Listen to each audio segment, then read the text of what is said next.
Hi everyone, my name is Dr. Baptiste and I'll be talking you through my presentation today, which is all about leading when you are lost.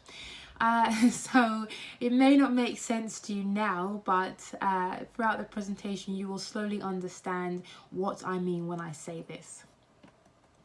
So I wanted to start off my talk with really just sharing with you a motto and something that I always kind of live by and use kind of day to day. And it's really about making sure that you can dream as big as you like, but also making sure that with your dream comes planning and preparation and thinking smart, having a plan for how you're going to achieve that dream, because your dreams are attainable. At the same time, you should also make sure that whatever you do in this life, that you always try to inspire other people, and that's something that I always try and do with everything that I do day to day. So I wanted to start off by sharing that with you.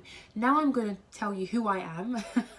I thought it would be good to start off the presentation with a bit of my background, really, a bit of who is Dr. Baptiste. So I am a portfolio GP. I like to actually say I'm a GP with a portfolio career. So what that means is I work in clinical practice 2.5 days a week. So that's 5 sessions in general practice, one session being a morning or afternoon clinic. And then the rest of my time is divided up amongst a number of other careers and interests. So as you can see, I am a medical educator. I am a GP tutor for Queen Mary University medical students. And I'm also an OSCE examiner. I'm also a registered GMC examiner. I'm also a writer and an author. I write predominantly for GP Online. I have a number of publications which, if you are connected with me on social media, you will know about. And on my YouTube channel, I have a whole video about how to get published, and I talk through some of my publications there. I have written a short guide to understanding a career about medicine, and also a poetry book, which are on my YouTube channel. It's on my YouTube channel banner if you're interested in taking a look at either of those books. When I was taking a year out of training, I founded a medical careers company called Dream Smart Tutors. So that's just some of the things that I do, which I thought I would share with you. And one last thing I wanted to share with you is really, I would probably say some of my values. So I'm passionate about whatever I do. My portfolio career is kind of easy for me to do because it's all my interests, it's all the things that I'm passionate about. And that's something that's really important to me. Whatever you do, you should really be passionate about it. And whatever you do, you should have it as a purpose, or you should think about what your purpose is in life. And for me, you don't just have one purpose. You have multiple purposes, and so there are many things that I do in my personal and professional life that for me is my purpose. I always believe in being positive. It's something that I've always struggled with, really. I'm not the most positive of people, but in the last few years I've really tried to work hard at being positive, because you really do need a positive mindset to be successful. And ultimately, everything I do is basically gearing up to leaving a legacy for one day when I'm not here. And I always try and work with love. Everything I do, I try and spread a bit of love around. So I'm always open to connecting with like-minded individuals, people who are interested in knowing what I do and interested in maybe working with me, or even just speaking to me. I'm always open to speaking to people, so feel free to connect with me. I have a YouTube channel which I briefly mentioned. I'm also on Instagram and Twitter, and of course I'm on LinkedIn as well, which I mentioned briefly. So let's talk about my journey and how I led when I was lost. So I attended a comprehensive school, or a state school. It wasn't the best school, but at the same time it wasn't the worst of comprehensive schools out there. Which you may or may not know, comprehensive schools are not... Some are better than others, but on the whole, what I found, and certainly from my experience, my school was not equipped with all the information and all the resources that I needed in order for me to undertake this medical journey and get into medical school. So I felt that I was at a disadvantage. What helped me was having a very supportive family, And having parents that really helped me kind of tick off those boxes in order to understand more about medicine and in order to get into medical school. So I attended UCL and I graduated in 2013. I did a BSc, so I have a BSc in speech science and communication. And then after that, I went into the big wide world and I started working as a doctor. I did 2 years as a foundation doctor, and then I decided that I wanted to really take some time out of training. And it was during this time that I really questioned my decision to study medicine. If you are connected with me, if you follow me on YouTube and you're subscribed, you will know that I've spoken about how much I wanted to be a doctor since I was about 4 or 5 years old. So it was something that I always wanted to do.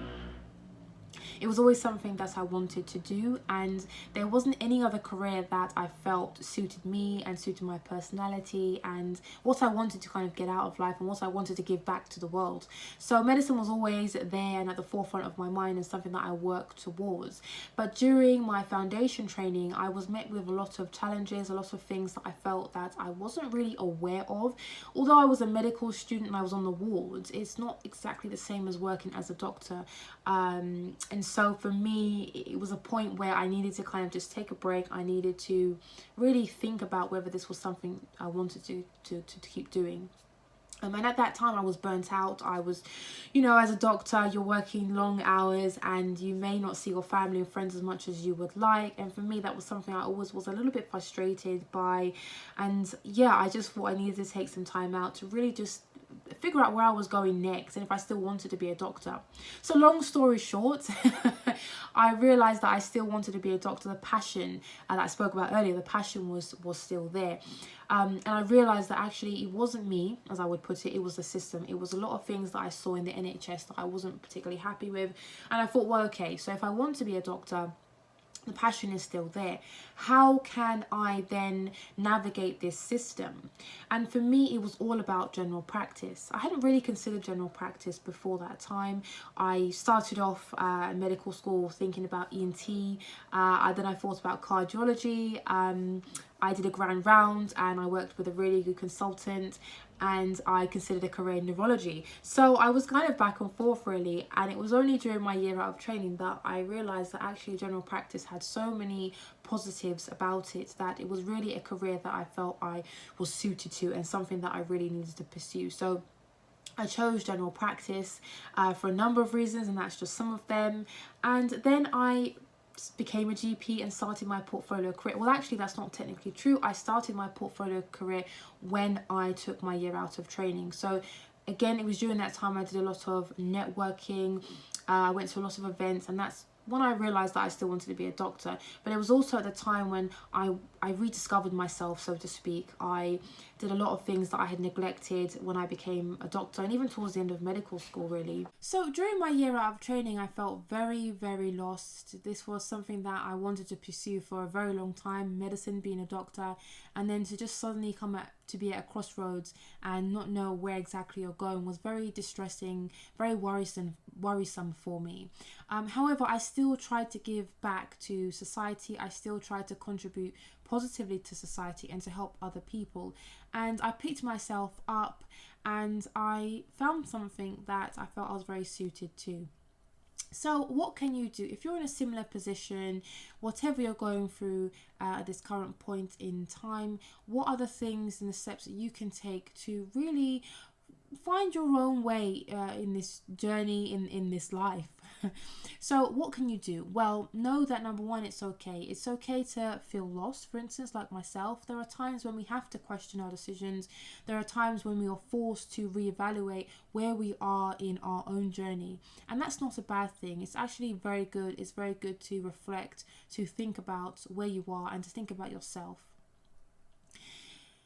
It is also okay to remember who you are, who you were before perhaps medicine took over your life, before you became institutionalized, perhaps, as I like to say, or became lost in a medical bubble.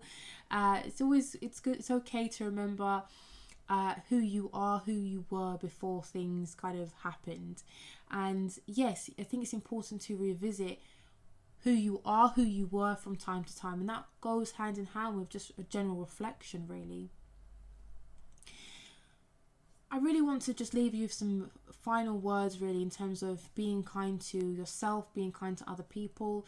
We know with the pandemic, it's been a very difficult time for everyone. And even if we put the pandemic to one side, you never know what someone could be going through. You never know if they're feeling lost, if they're feeling low for whatever reason. You may see a colleague who's at work. They may not show you any signs that they're struggling, but they may be struggling. So it's really important that try and be kind to everyone, as much as possible. I know it may be difficult if you've got your own struggles, but try and just spare a thought for someone else. And yes, be kind to yourself as well, because often as medics we are very harsh on ourselves. We want to be the best, we want to succeed at whatever we undertake and what we put our hands to, but that can often come with a lot of pressure and a lot of stress. So try and be kind to yourself. Try and speak to yourself day to day with positive words. That's something that I have to keep working hard at, because if you keep on being stressed and pressured, then you're not going to be happy. And how will you have and achieve ultimate the success that you want? And lead with love. I often try to lead with love. Whatever I do, I try to be kind and compassionate, and like I said, lead with love. So I would like you guys to try and do that as much as possible too. And yes, stay positive. Like I said earlier in my presentation, it's really important that you stay positive, especially during this time. It is very hard sometimes to stay positive. I know for me, when I was working as a junior doctor and I was doing all those on-calls, I couldn't really see an end. And it was very hard to stay positive. And often you need to surround yourself with people who are positive. If you're not necessarily a positive person, you need to work at it. Then surround yourself with people who are going to motivate you, people who are going to keep you sane, keep you positive, because being positive will really, really get you through. And please don't worry. I spent a lot of my time as a medical student worrying, before I got into medical school, worrying, will I get into medical school? When I was a medical student, worrying, will I pass my exams? Will I be a doctor? And then as a foundation doctor, as a junior doctor, I was worrying again about exams and all these other different things. So I think I spent a lot of my time worrying, and during my year out, as you heard, I was very low and I worried, where am I going? So I spent a lot of time worrying, and I want you to know that actually you don't have to worry so much. Things will work out in the end. It's okay wherever you are on your journey. Please spend more of your time enjoying life and being grateful and thankful for whatever it is that you have, even if you think it's not much. I'm sure you have a lot, even if it's something small. So try not to worry, be thankful, and I'm sure things will fall into place for you. So I thought I was going to be there on the day to answer any questions that you had, but I'm willing to answer any questions. I'm sure the team will send me any questions that you may have via email, and I will answer those questions at a later date. So I hope the talk was useful for you. I hope you learned a lot from it. And yes, I will leave you with the final words of good luck with whatever it is that you're doing.